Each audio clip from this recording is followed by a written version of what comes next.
Hey there, welcome to the channel. This is Caffinicus, and today's video will showcase a game in the Tier VIII German battleship slash battlecruiser, the Zieten. This is a Tier 8 maximum game on northern waters, and I've spawned towards the middle of the map. However, I won't be heading towards B, and instead I've decided to push along the western flank towards the A cap, and I'll explain why in a bit. Anyway, let's talk about the ship while we're moving into position.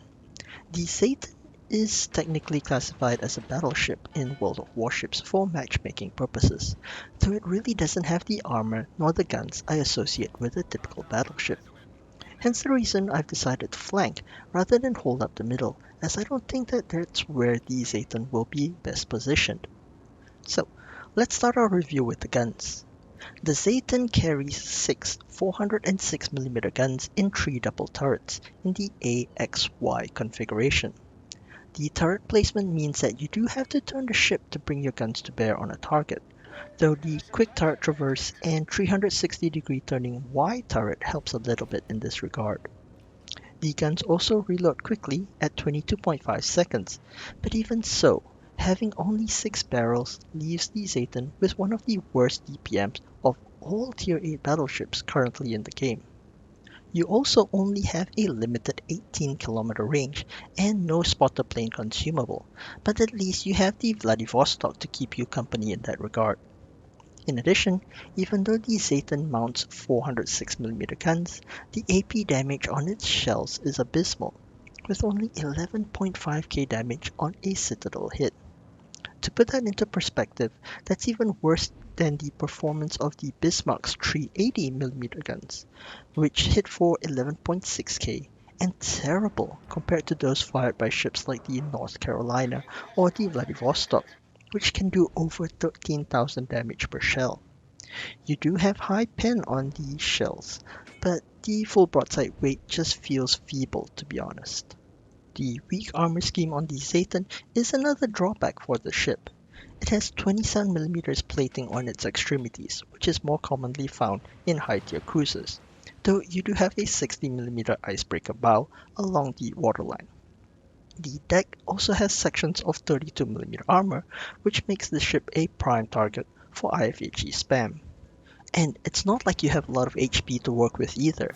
The Zieten's 62.9k HP pool is the second worst among Tier 8 Tech 3 battleships, again making this more of a battlecruiser rather than a true battleship. So on paper, these factors alone would make the ship out to be something you wouldn't want to touch with a 12-foot pole. But to be honest, I found the ship quite fun to play, and that's primarily because of a couple of factors which we'll talk about next. The first, of course, is the whole point of the newer German battleship slash battlecruiser line, the secondary guns. The Zieten mounts the same number of secondary guns as the Bismarck, though with some slight configuration differences. In addition, the Zieten's secondaries trade out a bit of reload speed for improved accuracy compared to the Bismarck. Combine that with the improved German HE pen, and the result is that these secondary guns will quickly chew up any enemies that get within 11.5 kilometers of your ship.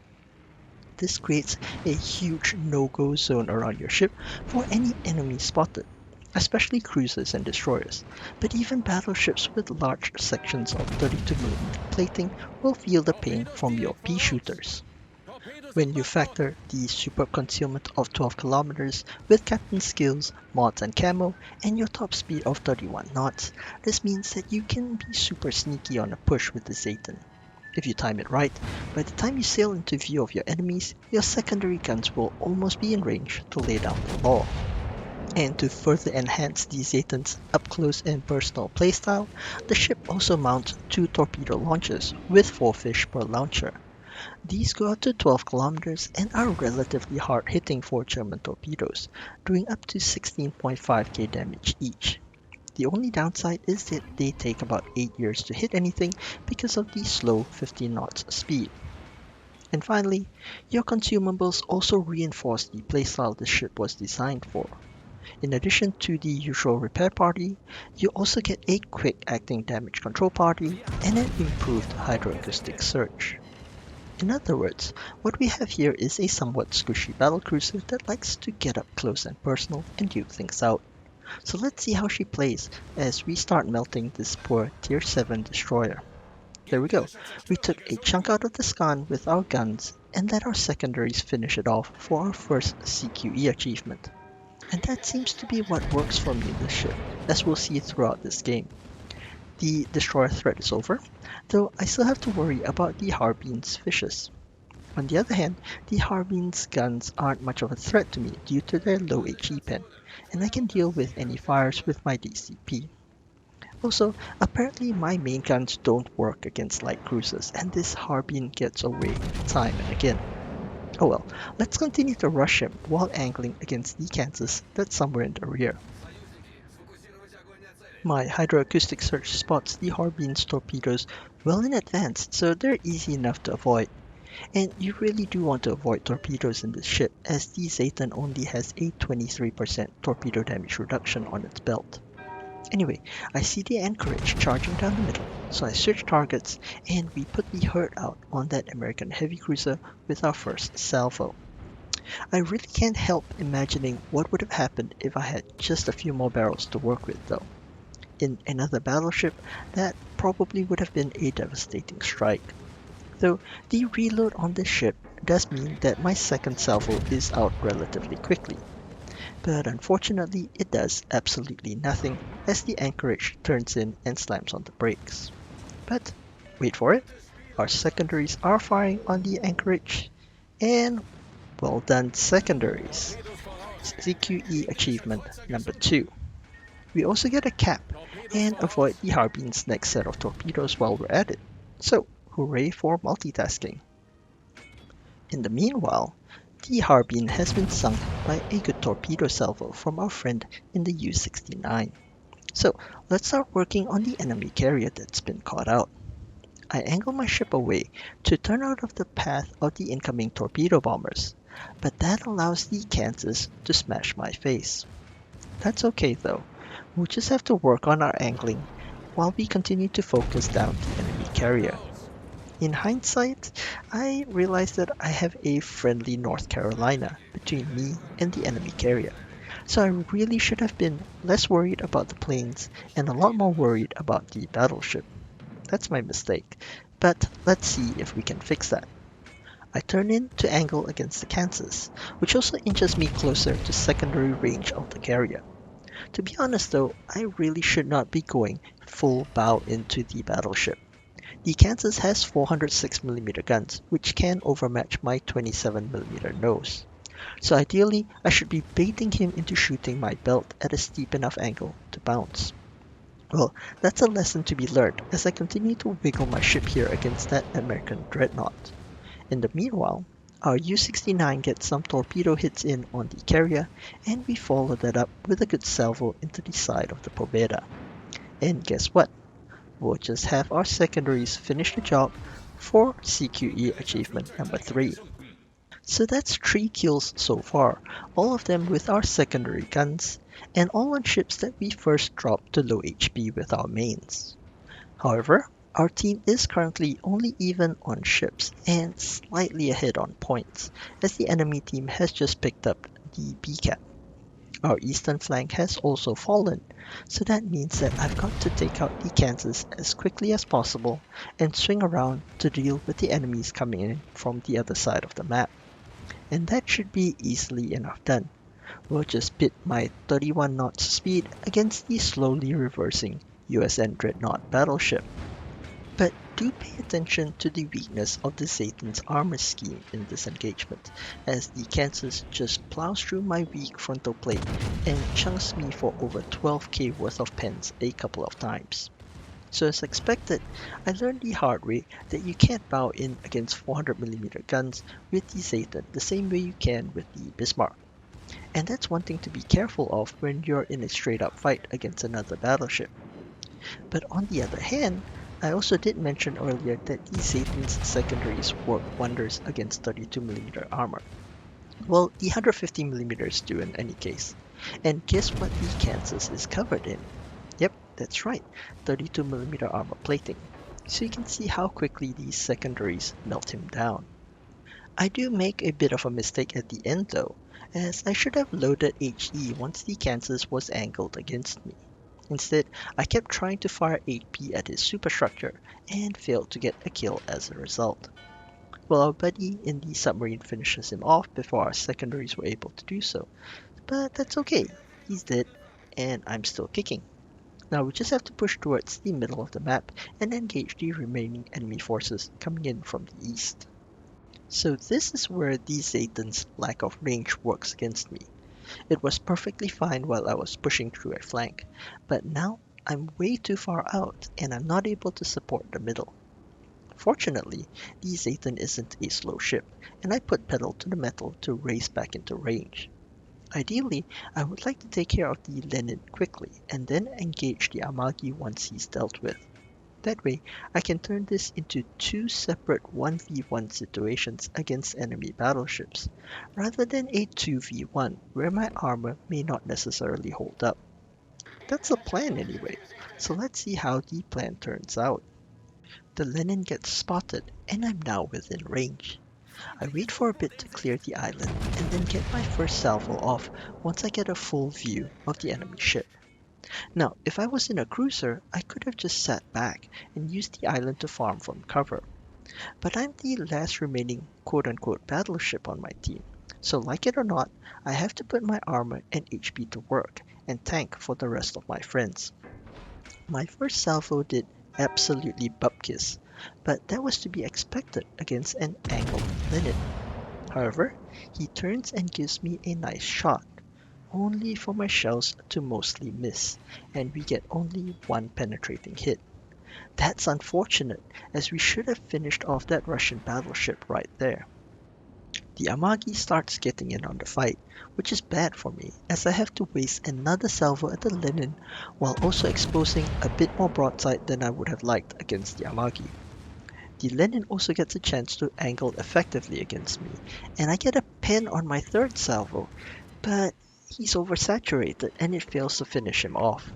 This is a terrible chain of events, so I decide to switch to HE for my fourth salvo, hoping that it'll do the trick. In the meanwhile, the enemy U-69 gets spotted, so I quickly launch an airstrike against it while I'm reloading. But oh wait, my secondary started a fire on the Lenin and he goes down. Well, what do you know? German secondaries are OP. On the other hand, my airstrike completely flubbed, and the Amagi got a good hit on me. But I'm not out of the fight just yet, so I start up my repair and get my secondaries going on the Amagi, yet another ship with lots of 32mm plating. I also switch back to AP as the Amagi is giving me a nice broadside, but we only get 2 penetrations. Probably the Amagi's turtleback doing its job there. But more importantly, you can see how we're struggling with just our front 2 guns as we're trying to chase down an enemy ship who's kiting away. The already poor DPM of the Zieten just gets worse, but luckily for us, we have our secondaries to wreak havoc on that enemy battleship. And it's not just the continuous chip damage either. These are HE secondaries, so they can and will light fires to further help out with the damage. I've also switched back to HE here, as I was expecting the Amagi to turn and angle, and I also wanted to supplement the fires that my secondaries were causing.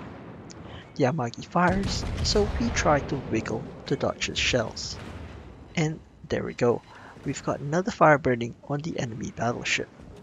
Our team has also done well to take care of the remaining enemy ships, so I launch a speculative torpedo salvo here. Just in case that Amagi takes me out, there's still a chance that I finish him off with my fishes. My repair party is coming off cooldown, so I should be able to finish off this engagement. I do get another fire going on the Amagi, but he immediately turns on his DCP. And we're finally able to bounce off our belt armor here at the end of the game as well.